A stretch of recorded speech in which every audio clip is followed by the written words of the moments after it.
इस चुनावी ब्यार में यदि हरियाणा के खास औद्योगिक जिले फरीदाबाद और पलवल की बात ना हो तो फिर चुनावी चर्चा अपने आप में अधूरी मानी जाएगी। इतिहास गवाह है कि फरीदाबाद और पलवल ने जिसको समर्थन दिया, हरियाणा में उसी पार्टी की सरकार भी बनी। यदि यहां से समर्थन नहीं मिला और फिर भी सरकार बनी तो फिर वो ज्यादा दिनों तक टिकी भी नहीं। 9 लोकसभा वाले फरीदाबाद में 6 तो पलवल में 3 विधानसभा की सीटें हैं। हाल ही में हुए लोकसभा चुनाव में बीजेपी ने यहां से हैट्रिक बनाई है और कृष्णपाल गुर्जर तीसरी बार जीतकर फिर से केंद्र की मोदी सरकार में मंत्री बने हैं। लेकिन लोकसभा के बाद अब विधानसभा चुनावों में हवा एकदम से उल्टी हो चली है। इन दोनों जिलों में बीजेपी फिलहाल बैकफुट पर आ खड़ी हुई है। तो चलिए आपको बताते हैं कि 9 विधानसभा सीटों पर आखिर माहौल क्या है। दोस्तों नमस्कार, मैं हूं संजय कपूर और आप देख रहे हैं सिटी मेल न्यूज। तो चलिए बात शुरू करते हैं पलवल जिले की 3 सीटों से, जहां लोकसभा चुनाव में कांग्रेस के मुकाबले बीजेपी को 2 विधानसभा क्षेत्रों में पीछे रहना पड़ा तो एक सीट पर जबरदस्त बढ़त भी रही। होडल से बात करें तो फिलहाल इस विधानसभा क्षेत्र में कांग्रेस के प्रदेश अध्यक्ष उदयभान बढ़त पर दिखाई दे रहे हैं। बीजेपी ने उदयभान के सामने पूर्व विधायक रामरतन के बेटे हरिंदर सिंह को उतारा है, लेकिन कांग्रेस के मुकाबले उन्हें बेहद कमजोर देखा जा रहा है। इस क्षेत्र में बीजेपी विधायक रहे पूर्व मंत्री जगदीश बाल्मीकि टिकट काट दी गई है। हथीन क्षेत्र की बात करें तो कांग्रेस ने यहां से मुस्लिम समुदाय से पूर्व विधायक इजराइल खान पर दाव खेला है, जबकि बीजेपी ने युवा चेहरे मनोज रावत को उतारा है। मौजूदा समीकरण के हिसाब से यहां कांग्रेस का पलड़ा भारी दिखाई दे रहा है। वहीं पलवल इस समय सबसे हॉट सीट बनी हुई है। यहां सीधे तौर पर पूर्व सीएम भूपेंद्र सिंह हुड्डा की प्रतिष्ठा दांव पर है। इस सीट से पूर्व मंत्री और हुड्डा के समधी करण सिंह दलाल चुनाव लड़ रहे हैं। एक तरह से बीजेपी ने दलाल को यह सीट तोहफे में दे दी है। बीजेपी ने उनके मुकाबले गौरव गौतम को उतारा है, जिसे पलवल के मतदाता सीधे तौर पर कमजोर प्रत्याशी के रूप में देख रहे हैं। सीधी भाषा में कहा जाए तो ये तीनों सीटें कांग्रेस के खाते में जाती हुई दिखाई दे रही हैं। अब बात करें पलवल और फरीदाबाद के मिडिल पॉइंट में जाट बाहुल्य पृथला सीट की।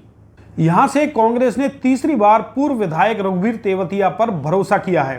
तेवतिया इस सीट से एक बार जीते तो 2 बार हारे भी हैं, लेकिन कांग्रेस ने फिर से उन पर ही दाव खेला है। वहीं बीजेपी ने बसपा के पूर्व विधायक टेकचंद शर्मा को अपना प्रत्याशी बनाया है, जबकि बीजेपी सरकार में चेयरमैन रहे निर्दलीय विधायक नैनपाल रावत दूसरी बार आजाद उम्मीदवार के तौर पर मैदान में हैं। पृथला में जाट समुदाय के तेवतिया, ब्राह्मण समाज के टेकचंद और ठाकुर बिरादरी से नैनपाल रावत के बीच त्रिकोणीय मुकाबला देखा जा रहा है। हालांकि पृथला से लोकसभा चुनाव में कांग्रेस को बढ़त मिली थी। राजनीतिक समीकरण के हिसाब से रघुवीर नंबर 1 पर तो टेकचंद शर्मा कड़े मुकाबले में उन्हें टक्कर दे रहे हैं।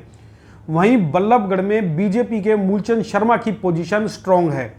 कांग्रेस ने उनके सामने युवा और नए चेहरे पराग शर्मा को उतारा है, जो कि पूर्व विधायक योगेश शर्मा एडवोकेट की बेटी है, जबकि पूर्व विधायक शारदा राठौर टिकट न मिलने पर निर्दलीय चुनाव लड़ रही हैं।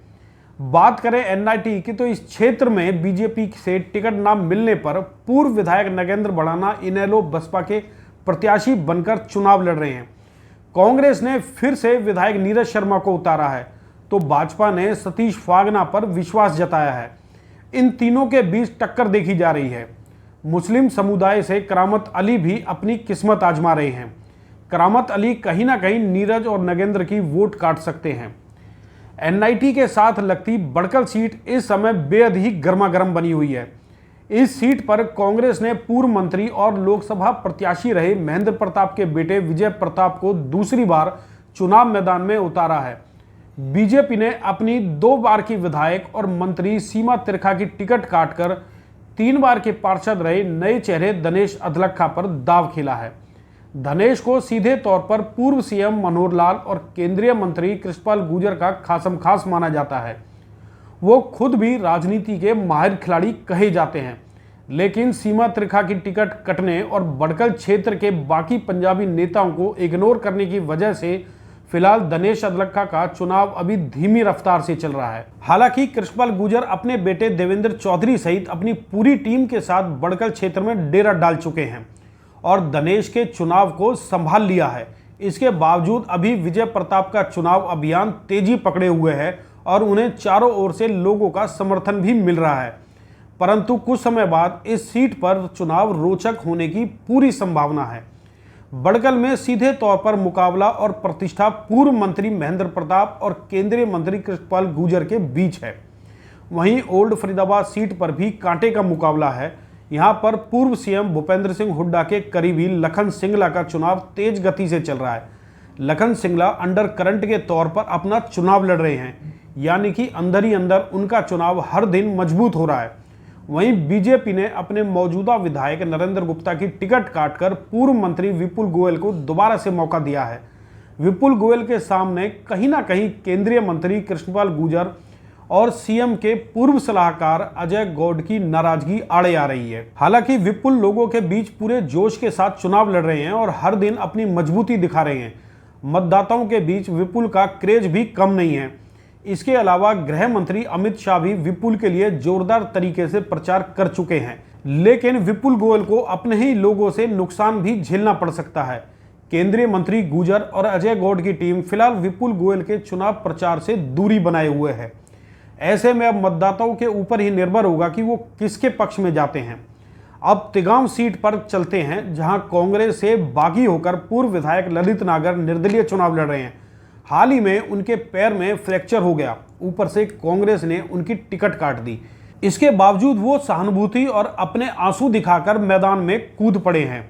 मतदाताओं के बीच रो रो कर वो वोट मांग रहे हैं, जबकि कांग्रेस ने कमजोर प्रत्याशी रोहित नागर को टिकट दी है। रोहित ने ना तो कभी चुनावी तैयारी की और ना ही तिगांव में जनसंपर्क रखा।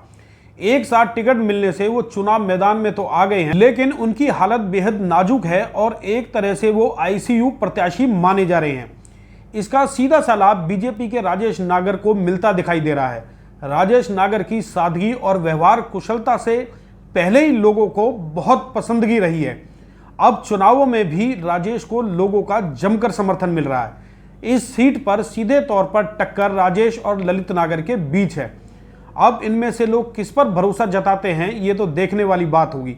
दोस्तों, अब आपसे निवेदन है कि आप अपने क्षेत्र में किस उम्मीदवार और किस पार्टी पर भरोसा जताना चाहते हैं और किस नेता के साथ आपका जुड़ाव है, इस पर अपने विचार जरूर व्यक्त करें।